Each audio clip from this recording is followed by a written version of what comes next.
ils ont une idée, c'est qu'avec ce qui vient de se passer à Auschwitz, avec ce qui est en train de se passer, on est en 1942,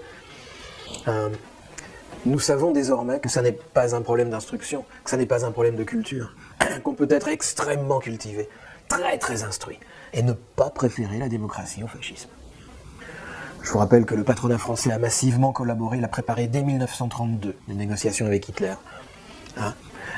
Les professeurs d'université en Allemagne, en Italie, en France ont choisi Hitler. Et donc, si ça n'est pas un problème d'instruction, c'est donc que c'est un problème d'éducation politique.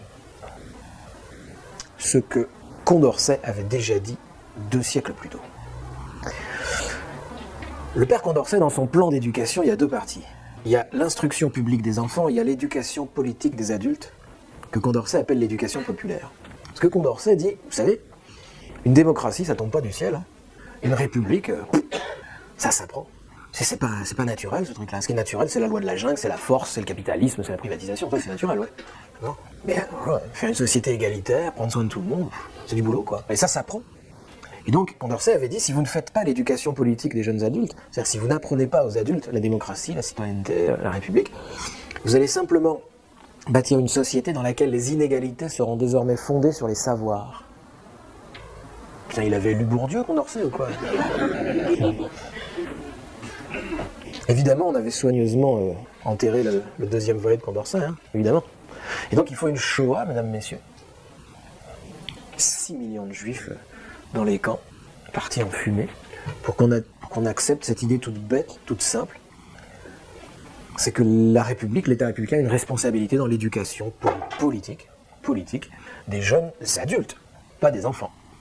Ça, tout le monde peut le comprendre. On va pas faire de l'éducation politique avec des enfants. Il faut attendre que ce ne soit plus des enfants. Il faut attendre qu'ils aient une capacité de jugement autonome, on dirait aujourd'hui. Okay, il faut attendre que ce soit devenu de jeunes adultes. Et alors, quand ce ne sont plus des enfants et que ce sont devenus des adultes, en 1944, on appelle ça des jeunes.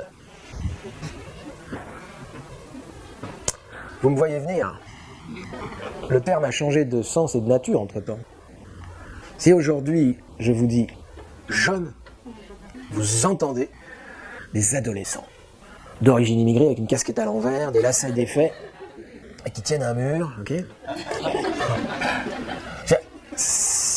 Quand Sarkozy nous parle des jeunes, quand il dit les jeunes, on est d'accord. Il ne parle pas d'un type qui a 26 ans, qui est marié à une catholique, qui a déjà 3 enfants, qui a fait Sciences Po, qui travaille dans une banque, ok?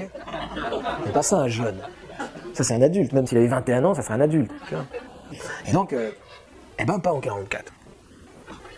Pas en 44. En 44, un jeune, en 44, l'adolescence n'existe pas, parce que c'est une catégorie qui va se mettre en place dans les années 60, l'adolescence. Ça n'existe pas. En 44, vous avez des gosses, des enfants, et vous avez des adultes. Il n'y a rien entre les deux, d'accord? Quand un gosse est devenu un adulte, il a 21 ans, il a un costard, une cravate, et il va rebâtir la France qui est rasée par des bombes américaines, avec de l'argent et des entreprises américaines, comme ils font tout le temps en Irak, partout. C'est une vieille recette. Et donc ça s'appelle un jeune. Et donc, ils vont rajouter une nouvelle direction dans ce ministère de l'Éducation nationale. C'est un projet totalement révolutionnaire. Hein. Et à côté des grandes directions classiques de ce ministère qui ont toujours existé, la direction du primaire, la direction du secondaire, la direction du supérieur, la direction des arts et lettres, on va y revenir à celle-là, et la direction de l'éducation physique et des activités sportives, eh bien, on va créer en 1944 une nouvelle direction. Et c'est Christiane Faure qui va s'en occuper. La direction de l'éducation populaire et des mouvements de jeunesse. Pourquoi des mouvements? Parce qu'elle ne veut pas confier ce travail aux enseignants.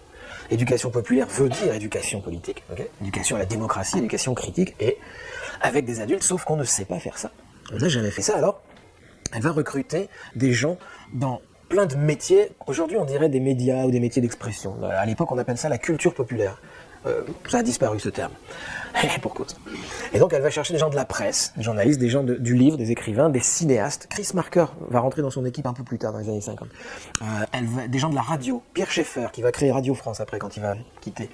Des gens du théâtre, des gens des arts plastiques, de la musique, des ethnologues, etc. Enfin bref, elle va réunir une équipe de gens qui ont un métier.